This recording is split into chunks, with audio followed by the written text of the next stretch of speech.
कुमार योगी राम सूरत कुमार योगी राम सूरत कुमार जय गुरु राया योगी राम सूरत कुमार योगी राम सूरत कुमार योगी राम सूरत कुमार जय गुरु राया गुरुनाथ महाराज की जय ओम ராஜபாளையம் முரம்பு ஆகஸ்ட் மாதத்தினுடைய சத்சங்கத்தில் யோகியினுடைய மகா வாக்கியம் என்ற தலைப்பில் என் தந்தை ஒருவரே இருக்கின்றார் என்கின்ற யோகியினுடைய மகா வாக்கியம். மகா வாக்கியம்னு என்ன பண்ணுறது? 4 வேதம் தெரியும், 6 அங்கம், வேதம் 4 இருக்கு, நமக்கு உபநிடதங்கள் 12 உபநிடதங்கள் இருக்கு. ஆனால் மகா வாக்கியம் ஒன்று, வேத உபநிடத்திற்குடைய சாரத்தை 4 வார்த்தையில வடித்து சொல்லுவோம். அந்த 4 வாக்குகளுக்கு பேரு மகா வாக்கியம். வேதாந்தம் படிப்பவர்கள் முதல்ல படிப்பாங்க.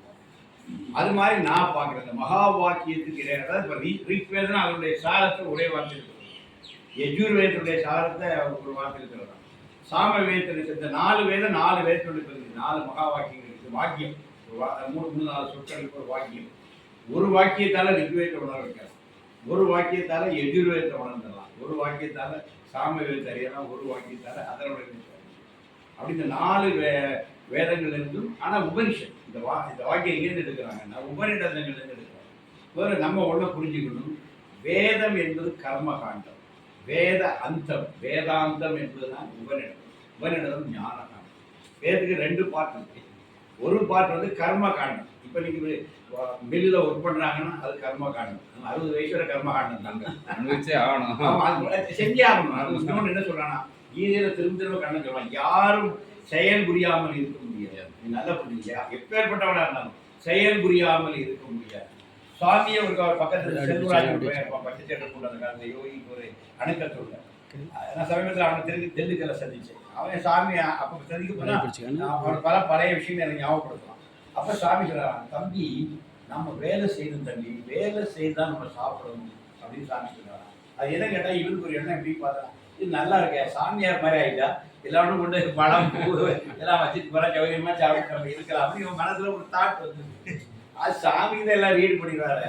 தம்பிங்க வருவோம் இருக்காது. இந்த பிச்சைக்காரன் கூட வேலை செஞ்சு தான் தம்பி வாழ்கிறான். அப்பாவுக்கு இவன் தொடர்ந்து வேலை செய்வான் தம்பி, வேலை செஞ்சாதான் நம்ம தான் வாழணும் அப்படின்னு சொல்கிறாரு. எனக்கு பக்குன்னு ஆகிட்டு அதுலேருந்து புரிஞ்சுட்டு சாமி கிட்ட வச்சு ஏதாவது நினைச்சோன்னு வைக்கிறேன், அது அவருக்கு தெரியுது. கூட்டு உட்கார வச்சு பேசுகிறாரு.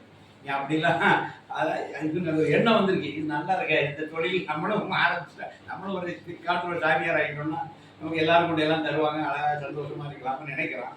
அடுத்த வருஷமே சாமி கூப்பிட்டு இந்த பிச்சைக்காரன் கூட அவள் அப்பாவுடைய வேலையில எப்போ இருக்காங்க இருப்பார். இந்த பிச்சைக்காரனுக்கு தலைவாரவோ முடிக்கவோ நேரம் இல்லை, அப்பாவின் வேலைகள் மிகுதியாக இருக்கின்றன. சாமியெல்லாம் ஹார்ட்லி 1 hour கூட தூங்க மாட்டேங்கிறாங்க. அது கண்ணன்ட்டு எல்லாம் கேட்டுங்க, சுதாமெல்லாம் படுத்து அவர் நைட் வாட்ச் பண்ணிட்டு சாமி தூங்கவே மாட்டாரியா, 1 மணி நேரம் 2 மணி நேரம் படுத்த மாதிரி தெரியும். டப்புன்னு எழுச்சிடுவார். எழுச்சி தேவகின்னு கூப்பிடுவாங்க. 2 மணிக்கு கூப்பிட்டு சில புக்கை வாசிக்க வைப்பாங்க, நாம சொல்ல வைப்பாங்க. சாமி ஒரு 10-11 படுத்து 1 மணி எப்போ எழுந்திருப்பாங்க, 1 மணி 2 மணிக்கெலாம் எழுச்சிடுவாங்க. எழுச்சி நாம சொல்ல வச்சுருவாங்க. நான் அன்னைக்கெல்லாம் அன்னை மாதேவி பார்க்க அவங்க அவ்வளோ பெரிய வேலை கொடுத்துருக்காங்க. சாமி கூட இருக்கிற நெருப்பு கூட இருக்கிறாங்க. பெரிய ஒரு மகாத்மா கிட்ட போய் இருக்கிறதுங்கிறது சாதாரண விஷயம் இல்லை. அது மகா நெருப்பு கிட்ட இருக்கவே முடியாது. எப்போனாலும் சாமி சொல்லிட்டு அப்படி மணிக்கூர் கணக்காக நாம சொல்லியிருப்பாரு. எப்போ சாமி ஸ்டாப் இதோட சொல்லிட்டு தான் இருக்கிற சமயத்தில் 1 மணி நேரமோ 1.5 மணி நேரம் போகும். அதெல்லாம் எப்போ தெரியும் சாமி என்னென்னு அவர் ஒரு பரவசத்தில் இருப்பார். அவர் எப்போ கிடையாது வர்றது அப்போ தான் போதும் ஜனா அப்படின்னு சொல்லிட்டு ஒரு படத்தை கொண்டு இதான் நம்ம பார்த்துக்கோம். சாமி கூட வாழ்ந்த காலத்தில் பார்த்தாங்க. அது அவருடைய எளிதல்ல. ஒரு மகாத்மாவுக்கு சேவை செய்வது என்பதோ ஒரு மகாத்மாவுடைய அருகில் இருப்பது என்பது அவ்வளவு எளிதல்ல. அது அக்னிக்கு அருகில் இருப்பது மாதிரி. அதுக்கு ஒரு தவம் இருக்கணும், அதுக்கு ஒரு பல ஜென்மங்களில் பண்ண புண்ணியங்கள் இருந்தால் தான் கிட்டே இருக்க முடியும், இல்லாட்ட தாங்காது. அப்போ நான் எதுக்கு சொல்ல வந்தேன்னா, அப்போ சுவாமி வந்து இதெல்லாமே வெளிப்படுத்திட்டார். செயல் செய்யாமல் யாரும் இருக்க முடியாது. அதனால வேதம் என்பதை கர்ம காண்டம். நிறைய யாக யஜ்யங்களை தான் சொல்லுது. எல்லா வேதம் என்ன மெயினாக யாக யஜ்யங்கள். அதுக்காக யாக யஜ்யம் எதுன்னு கேட்டுச்சுன்னா, இப்போ பாருங்கன்னா புத்திர காமேஷ்டி ஆகும், குழந்தை இல்லை. ஒரு மனிதனை கல்யாணம் பண்ணி குழந்தை பேர் நல்லா இருக்கணும் அப்படின்னா எல்லாரும் நினைப்போம். அந்த பாக்கியம் இல்லையா, அதுக்கு ஒரு புத்திர காமேஷ்டி யாகம் பண்ணு. தசரதன் அப்படி பண்ணி தான் குழந்தைகள் பிறகுது. ராமாயண துவக்கமே புத்திர காமேஷ்டி யாகம் பண்ணி குழந்தைகள் பிறக்கிற விஷயம் தான். அப்போ அதற்கும் யாகம் பண்ணியிருக்காங்க. அப்புறம் என்ன செய்யணும்? செல்வங்கள் பெருகணும். இப்போ அஷ்டலட்சுமி இதெல்லாம் பண்றாங்க. இப்போ உங்களுக்கு தெரியும், வீடுகளில் கணபதி ஹோமம், அது முடிஞ்ச அஷ்டலட்சுமி கோணும், ஒரு சுதர்சன ஹோமம், இதெல்லாம் எப்படி பார்த்தீங்கன்னா உலகியல் வாழ்க்கையில நீங்க வெற்றி பெறுவதற்கு அந்த தேவதைகளை வரவழைத்து யாகங்கள் படி யஜ்ஞங்கள் பண்ணி அந்த தேவதைகளை வரவழைத்து அவங்களுடைய அனுகிரகத்தை உங்களுக்கு வாங்கி தராங்க. உங்கள் இல்லத்தில் வைத்து செய்யும் போது அந்த தேவதைகள் அங்கே வந்து இறங்கும். அது உங்கள் இல்லத்திற்கே ஒரு ஆசீர்வாதமாக மாறுது. அதுல யாகாதி யஜ்ஞங்களுடைய தாத்பரியம். அப்போ அந்த காலத்தில் இதை நிறைய செஞ்சிருக்கிறாங்க. யாகாதி யஜ்ஞங்கள் பண்ணி தான் இந்த பூமியில நல்லா செழிப்பா வாழது. இப்போ மழை வரணுமா, அதுக்கு இருக்குது, வரண ஜபம் பண்ணணும், அதெல்லாம் இருக்குது. இப்போ இந்த உலக நன்மைக்காக, உலக வாழ்க்கையினுடைய வெற்றிக்காக பல விதமாக இதுக்கு பல விஷயங்களை தான் நம்முடைய வேதங்கள் பகுத்து கொடுத்துருக்கின்றன. அந்த வேத மந்திரங்களை வச்சு தான் சொல்லி ஹோமம் பண்ணி அந்த தேவதைகளை குளிவித்து அந்த தேவதையுடைய அனுகிரகத்தை இந்த பூமிக்கு கொண்டு வராங்க. இதுதான் நம்முடைய இதை சொன்னதுதான் நம்முடைய வேதம். இது கர்ம காண்டம். கர்ம காண்டம் சொல்லிட்டாலே ஈக வாழ்க்கையில் நீ வெற்றி பெறுவதற்கு வாழ்வாங்கு வாழ, வாழ்வாங்கு வாழன்னு சொல்றாங்கல்ல, 16 வெற்றி பெருவாழ்வு வாழ, இது உள்ளதுதான் வேதம். வேதம் இந்த எல்லா நலன்களும் பெற்று இந்த மண்ணில் நல்ல வண்ணம் வாழலாம் வைகளும் எண்ணில் நல்ல கதிக்கு யாதும் ஒரு குறைவில்லை அப்படின்னு தேவாரம் சொல்றது. எல்லாம் ஒண்ணுதான். நல்லா பார்த்தீங்கன்னா வேதம், தேவாரம், திருமந்திரம் எல்லாம் ஒரே உண்மையை தகுதி. ஏன்னா உண்மை ஒன்றுதான், மெய்ப்பொருள் ஒன்றுதான். அதை பலரும் பலவாறு சொல்றாங்க. அதே வேதம் சொல்லுது. அதாவது ஏகம் சத்தியம், அது வித்தா பகுதின்னு வரும். அதை பலரும் பலவிதமாக சொன்னார்கள். ஆனால் சத்தியம் ஒண்ணுதான். சத்தியம் என்னைக்கும் மாறாது. அதனால ஒருத்தர் தமிழில் அதை எப்படி சொன்னாங்க, சமஸ்கிருதத்தில் எப்படி சொல்றாங்க, விளக்க சாரம் ஒன்று. மெய்ப்பொருள் என்று எல்லாருக்கும் ஒரே மெய்ப்பொருள் தான். மெய்ப்பொருள் கிடையாது. மெய்ப்பொருள் வேற வேற, ஒரே ஒரு மெய்ப்பொருள் தான். உண்மை ஒன்று தான். ஏகம் தான் சத்தியமா இருக்கு. அதான் எல்லாரும் வெளிப்படுத்தியிருக்காங்க. சொன்னதுங்கிற தப்பு வெளிப்படுத்தியிருக்காங்க. அது ஏற்கனவே இருக்கு, அதை வெளிப்படுத்தியிருக்கிறாங்க ஒரு காலகட்டத்தில் ஒவ்வொருத்தரும். அதனால கர்ம காண்டம் தான் வேதத்தினுடைய பிரதானம். அதுக்கு அர்த்தம் என்ன? இந்த மண்ணில் இகலோகத்து நீ சௌக்கியமா வாழணும். தாங்கிட்ட இருக்கமானால் சௌக்கியமா இருந்துருவார். அதான் அவருடைய பிளஸிங். சௌக்கியமா இருந்துருக்கும். சௌக்கியமா இருக்கிறதுலேயே நம்ம சௌக்கியமாயிருக்கும். சொல் அடி ஆழத்துல அப்படியே சௌக்கியமா இருப்பா அப்படின்னு பழக்கம் இருக்கும். ஏன் முதல்ல நீ இந்த மண்ணில் நல்லா வாழ்ந்ததான் இறைவனை சொன்னாங்க. இங்க நீங்க பைசாக்கும் கடனும் ஓடிட்டு எங்க இறைவன் தெரியும். கடங்காரன் தான் தேடிட்டு இருப்பீங்க. அந்த கடங்காரன் ஓடிட்டு இருப்பீங்க, கடன் ஓடிட்டு இருப்பீங்க. இதான் நடக்கும். அப்போ இந்த வாழ்க்கையில ஓரளவுக்கு நமக்கு வாழறதுக்குள்ள தகுதி வந்தால் தான் நம்ம அதுக்கு மேலே அடுத்த ஸ்டேஜுக்கு போக முடியும். இப்போ இக வாழ்க்கையில் வெற்றி பெற்றாதான் ஒரு பரநாட்டமே வரும். என் பரத்தை தெரியணும்னா இகத்தில் நீங்கள் ஜெயிக்கணும். இக வாழ்வில் ஜெயிச்சாதான் பரவாழ்வுக்கு போகக்கூடிய ஒரு நாட்டம் வரும். அதை வரும். இங்கே நிம்மதி இல்லைன்னா அங்கே என்ன பண்ண முடியும்? வீட்டில் பிரச்சனை இருந்தால் நம்ம இறைவன் நினைக்கணும், நினைக்கத்தான் செய்யணும். இங்கேயே கிடந்து மல்லாடிக்கிட்டு இருக்கும்போது அது எப்போமா ஒருக்க வந்துட்டு போகும். ஆமா, அந்த மாதிரி தான் இருக்கும். அதனால இதை கேட்டதுதான் வேதம் கர்மகாண்டம், வேதாந்தம்ங்கிறது ஞான காண்டம். இப்படி இதெல்லாம் தீர்வடைஞ்ச பிறகு ஒரு நிறைவு வராது. எல்லாருக்கும் வாழ்க்கையில் ஒரு கட்டத்தில் எல்லாம் கிடைச்சி முடிச்சாலும் ஆனால் ஏதோ ஒன்று மிஸ்ஸிங் மாதிரி இருக்கும், ஏதோ ஒன்று குறவாக இருக்க. இப்போ ஃபார் எக்ஸாம்பிள் ரஜினிகாந்த், அவர் நல்ல பணம் சம்பாதிச்சார், பேர் புகழ் பணம் எல்லாம் சம்பாதிச்சார். ஆனால் அவர் ஏன் எம்எம்எல்ஏக்கு ஓடிக்கிட்டே இருக்காரு? இன்னைக்கு அரசியல்லாம் ஒரு வாய்ப்பு தான். அவர் என்னைக்கோ முதலமைச்சராக இருக்கலாம். அவர் எல்லாத்தையுமே விரும்புகிறார், எதையுமே விரும்புகிறார். எல்லாத்தையும் தூரம் போட்டு அவர் ஒரு படம் எடுத்துக்கிட்டு நேரம் இமயமலை பார்க்க போயிருக்காரு.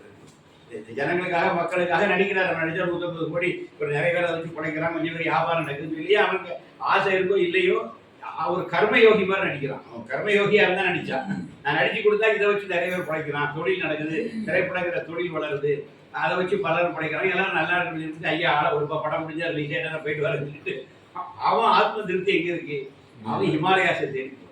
அப்போ நீங்கள் பொன் பொருள் நேம் ஃபேம் எல்லாம் கிடைச்சாலும் ஒரு கட்டத்தில் ஒரு விதமான வேக்கம் உங்களுக்கு கிரியேட் ஆகும். அந்த வேக்கம் கிரியேட் பண்ணும் பொழுது நீங்கள் ஆட்டோமேட்டிக்காக ஆன்மீகத்துக்கு நகர்வீங்க. அது எல்லா மனிதனுக்கும் அப்படி பார்த்தா பணம் பொருள் தான் வாழ்க்கையில். பணம் பொருள் நிறைஞ்சா வராது, நிம்மதி வராது. நிம்மதிங்கிறது வேற ஒரு விஷயம். அப்போ அந்த நாட்டை வரும்பொழுதாங்க 60க்கு அப்புறம் ஆன்மீகம் அந்த நாட்டை வரும். உலக வாழ்க்கை முடியும் போது இந்த வாழ்க்கைக்கு என்ன அர்த்தம்? இன்னைக்கு என்னன்னா அவர் சாதிச்சிட்டோம். அப்போ இது பத்தாது, இது இன்னும் என்னவோ ஒன்று மிஸ் ஆகிட்டு தேட ஆரம்பிக்கும். அதுதான் பரநாட்டம். அது இறைவனே நம்ம கொண்டு வரும், தடுத்து ஆட்கொள்ளுது. நீ ஒரு பாதையில் போயிட்டு இருப்ப, ஒரு குறிப்பிட்ட காலத்தில் இறைவனே வந்து சர்ச்சைக்கு போதும் சொல்லி பண்ணி தடுத்து ஆட்கொள்றோம். இது எல்லாரும் வாழ்க்கையில நடக்கும். அதனால அந்த இடம் வரும்போது தான் என்ன வருது, வேதம் முடியுது, வேத அர்த்தம், வேதத்தின் முடிவு என்ன கேட்டா உபநிடதம். அது ஞான காலத்துக்கு. அப்படி இந்த இக வாழ்க்கையில நீ இவ்வளவு வாழ்ந்தாலும் இதுல மெய்யான நிறைவு கிடைக்காது. அவர் மெய்யான நிறைவு எங்க இருக்க, நீ பர நாட்டம் வரணும், இறைவனை நீ நினைக்கணும், இறைவனை யாருங்கிறத புரிஞ்சுக்கணும், அந்த பிரம்மத்தோட நீ ஐக்கியமாகணும், அந்த பிரம்ம சொரூபத்தை அறியணும், உன்னுடைய சுயஸ்வரூபம்.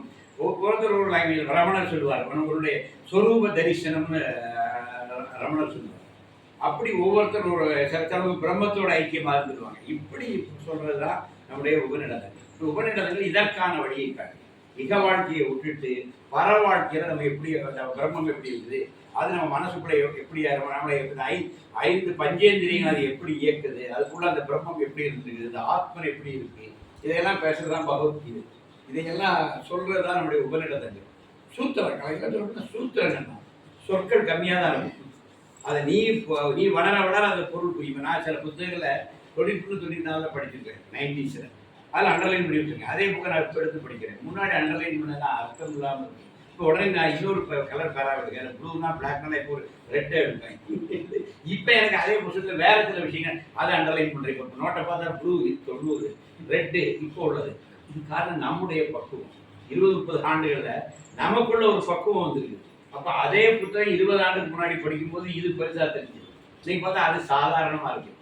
அதை இப்போ நான் பார்க்காம விட்ட சில பகுதிகளை இப்போ அண்டர்லைன் பண்ணி மார்க்லாம் சைடில் போட்டு வைக்கிறேன். எதுக்கு கேட்டாச்சுன்னா, மனிதன் வளர வளர வளர வளர அவனுக்குள்ள ஒரு பக்குவம், அவனுக்குள்ள பக்குவம் வர வர அவனுடைய பார்வை இன்னும் ஆழமாகுது, இன்னும் கூர்மையாகுது. இன்னும் நம்ம எல்லாருக்கும் நடக்கும். அதனால தொடர்ந்து ஒரு பரநாட்டம் வந்து இறைவனை நோக்கிய நாட்டம் வரணும். அந்த சாரத்தை தான் சுருக்கி மகா வாக்கியங்களாக சொல்றாரு. அப்படி சாமியை நமக்கு ஒரு மகா வாக்கியம் தந்துருக்காரு. முதல்ல அந்த மகா வாக்கியம் என்னன்னு பார்க்கறது, வேதம் சொல்கின்ற 4 மகா வாக்கியங்கள் என்னங்கிறத பார்க்கிறோம். எல்லாருக்கும் தெரிஞ்சது அகம் பிரம்மாஸ்மி. நமக்கு தெரிஞ்சதே அகம் பிரம்மாஸ்மி. அகம்னா நான் உள்ள பிரம்மமாய் இருக்கின்றேன். அகம் பிரம்மாஸ்மி. நமக்கு இந்த நான் கடவுள் ஒரு படம் வந்து, அதனால எல்லாம் அதை பார்த்து எல்லாரும் அகம் பிரம்மாஸ்மி, அந்த ஹீரோ எப்போ பார்த்தாலும் அகம் பிரம்மாஸ்மி சொல்லுவாங்க. அதுதான் விஷயம். அதாவது நான் பிரம்மனாகவே இருக்கின்றேன், என்னுள் பிரம்மனை குடியிருக்கின்றார். கடவுள் யாரும் இல்லை, நான் அதான் நான் அந்த படத்துக்குள்ளே நான் கடவுள்.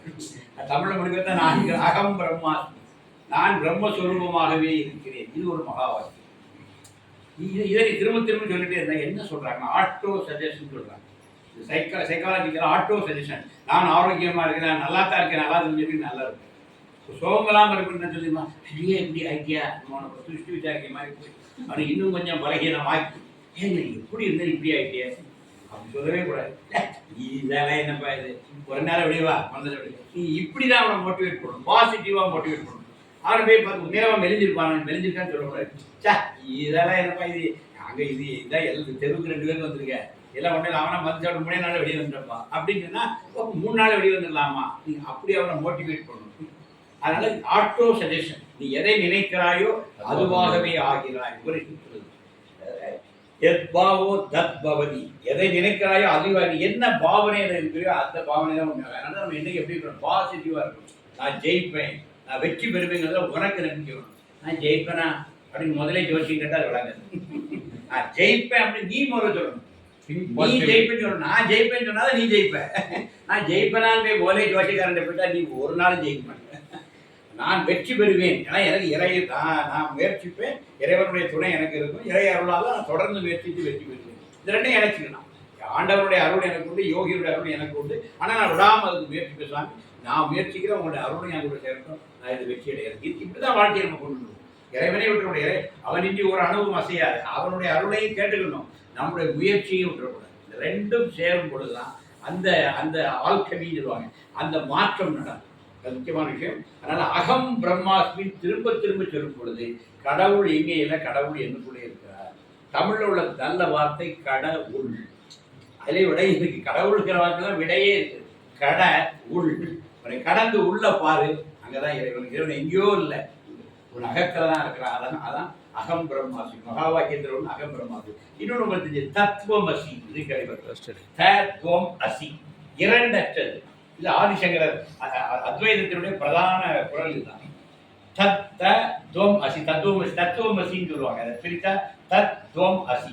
இரண்டு அற்ற. அசினா இல்லை, துவம்னா ரெண்டு, தத் அது இரண்டு அற்றது, அது ஒன்றா தான் இருக்கு. ஏகன் அநேகன் சொல்லணும்னா திருவாசகத்தில் ஈஸியாக முடிச்சிடலாம். ஏகன் அநேகன். அந்த ஏகன் தான் அநேகனாகவும் இருக்கிறான். அந்த ஏகன் தான் சிவன். சிவனே சிவஸ்வரூபம் தான். எல்லாம் நம்ம எல்லாருமே சிவஸ்வரூபம் தான். நம்ம எல்லாத்துக்குள்ளே சிவம் தான் இருக்குது. இந்த சிவம் போனால் தான் அது சாவாயிருக்கு. சிவம் இருக்கிற வரை இது சிவமாக இருக்கு. சி போயிட்டுனா சாவாயிருக்கு. அப்போ இந்த சிவம் இருக்கிற வரை தான் நமக்கு அந்த ஜீவன்.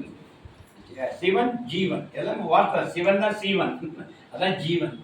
அதனால அந்த சிவம் தான் நமக்குள்ள ஒளிந்து கொண்டே இருக்கிறது. அதான் தோம் அசி, இரண்டற்றது.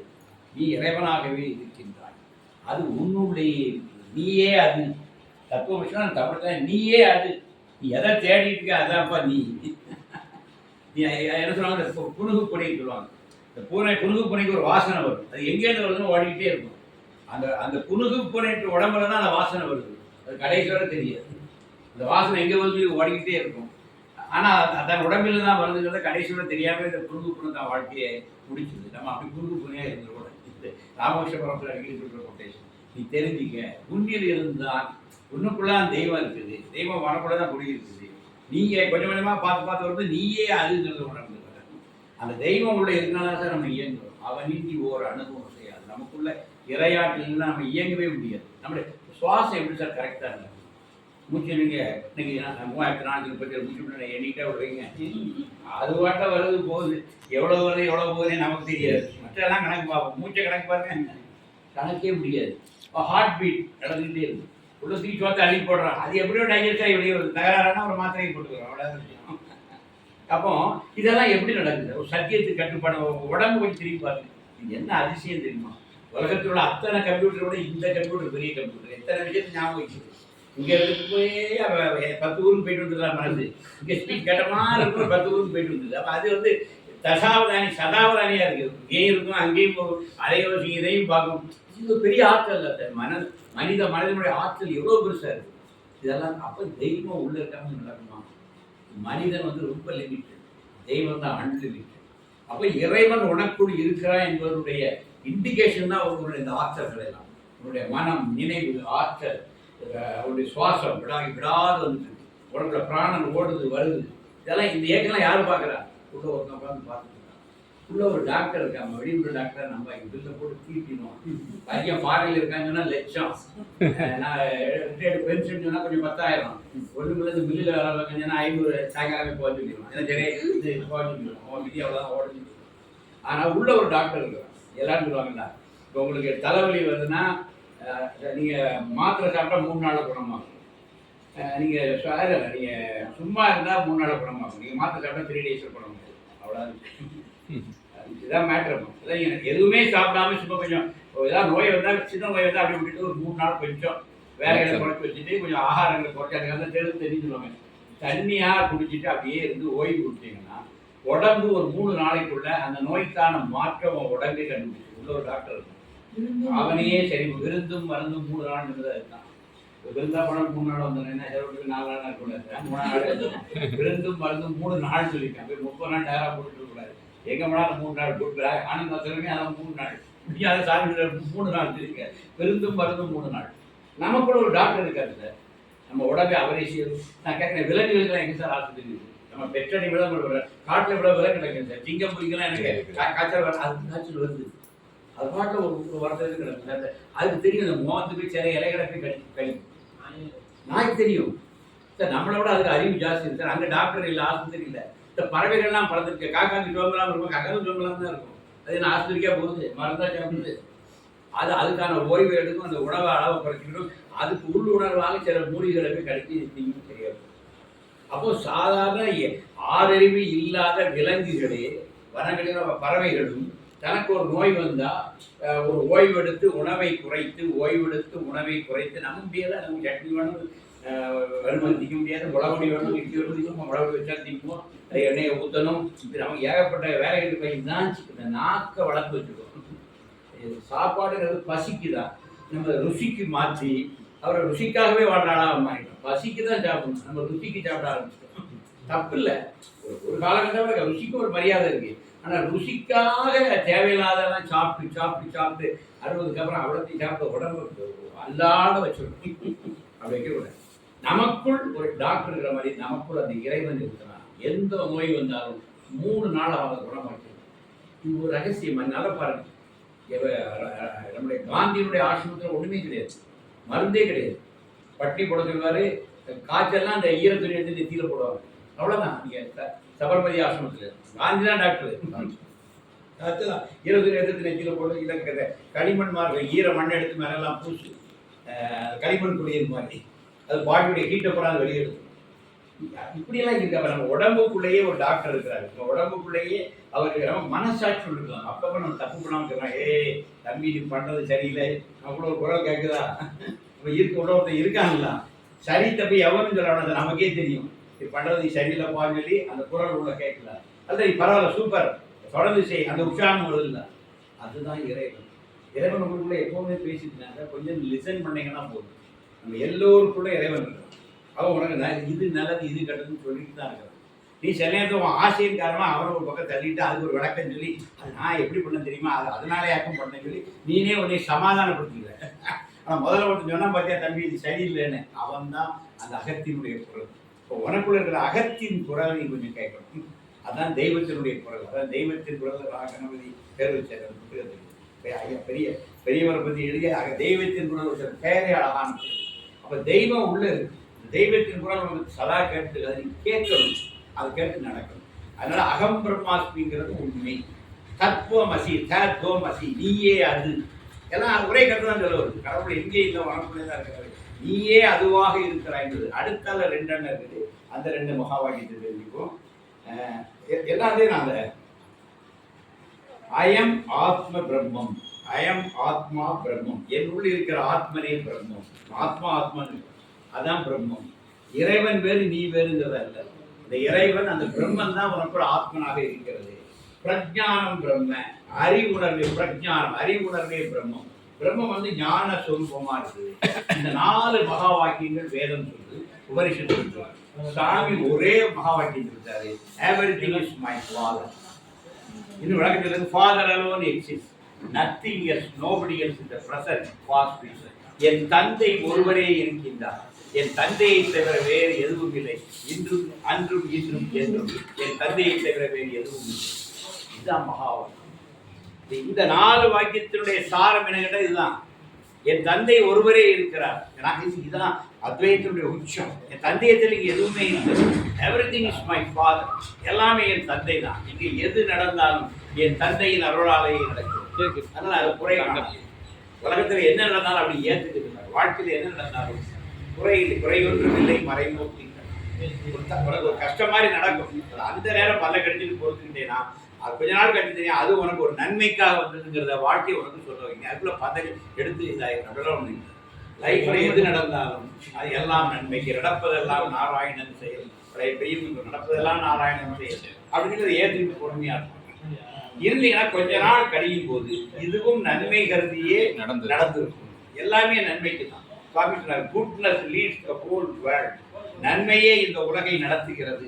யோகி விளக்குங்கள். ஆனால் ஒரே ரத்ன சுருக்கமாக சொன்னார், ஃபாதர் அலோன், என் தந்தை ஒருவரே இருக்கிறார். அதான் ஈசா வாசியம் இதம் சர்வம். ஈஸ்வரிஷர் ஈசனே எல்லா இடத்திலும் வசிக்கின்றார், சர்வம் எல்லாவற்றுள்ளும் இறைவனே இருக்கின்றார். அதான் உபனிஷத் சொன்னார். அதான் சாமி சொன்னார், எவ்ரிதிங் இஸ் மை ஃபாதர். அதனால மை ஃபாதர் பிளஸஸ். நான் வாழ்த்ததான் இருக்கிறேன், மை ஃபாதர் பிளஸஸ், என் தந்தை உன்னை ஆசீர்வதிக்கிறார். அப்ப யோகியினுடைய மகா வாக்கியம் ஃபாதர் அலோன் எக்ஸிஸ்ட்.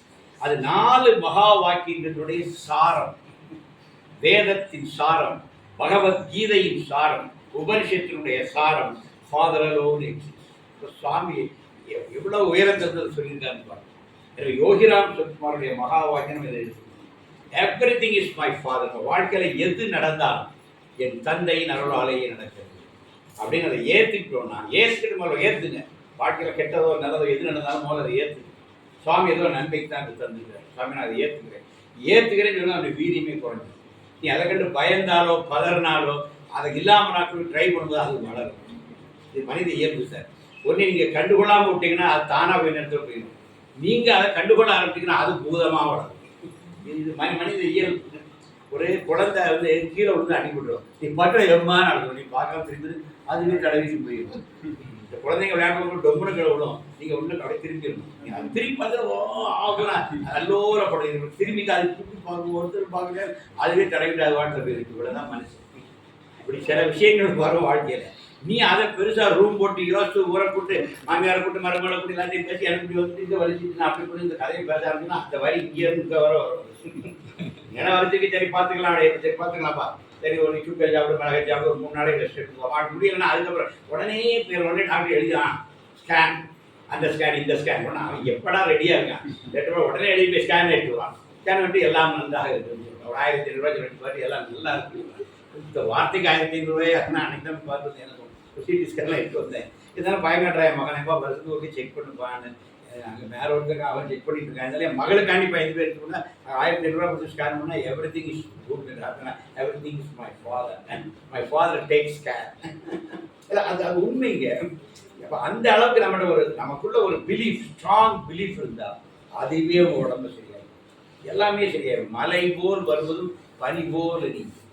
எனவே இந்த மகா வாக்கியத்தை நம்ம யோகினுடைய மகா வாக்கியம், ஃபாதர் அலோன் எக்ஸிஸ்ட்ஸ், என் தந்தை ஒருவரே எங்கிருக்கிறார், எனக்கு எந்த ஆபத்தும் வராது. நம்ம யாரும் ஒன்றும் வராது சார். யோகிராம் சுமார் பக்தர்களுக்கு ஆபத்து கிடையாது. சாமி ஒரு வார்த்தை சொன்னார், in the dictionary of my father the word impossible is not there. முடியாது என்கின்ற சொல் என் தந்தையின் அகராதியிலே இல்லை. சாமி சொன்னார் முடியாதுன்னு ஒன்று கிடையாது. யாராலும் சொல்ல முடியுமா சார்? என்னுடைய பக்தனுக்கு ஒன்று முடியாதுன்னு கிடையாது. என் பக்தனுக்கு நான் எது வேணாலும் செய்வேன். முடியாது என்கின்ற சொல்லே என் தந்தையின் அகராதியில் இல்லை. இப்படி சொல்றதுக்கு யாராலும் அந்த சாட்சாத் பரம்பொருளால் மட்டும்தான் சாமியுடைய வேர்ட்ஸ்.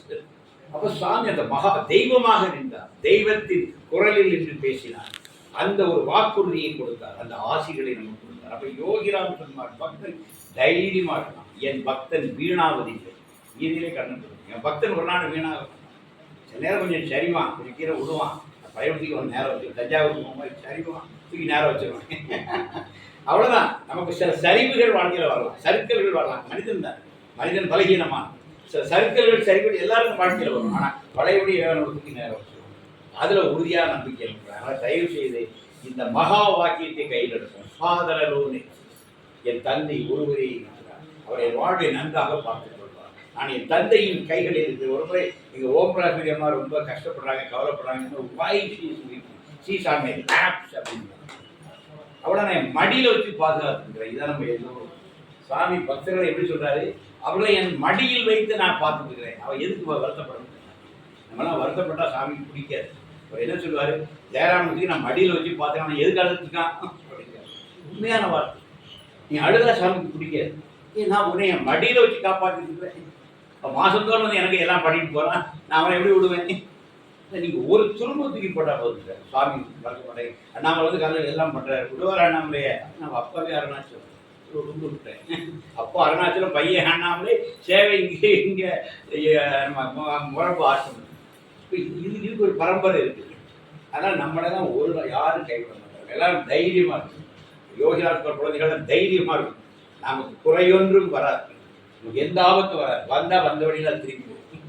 அதில் உறுதியாக இருங்க.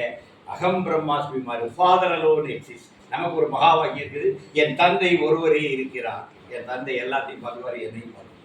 பிடிச்சிக்கோமா? யோகிராம் சுரத்குமார், யோகிராம் சுரத்குமார், யோகிராம் சுரத்குமார். ஜெயலலிதா.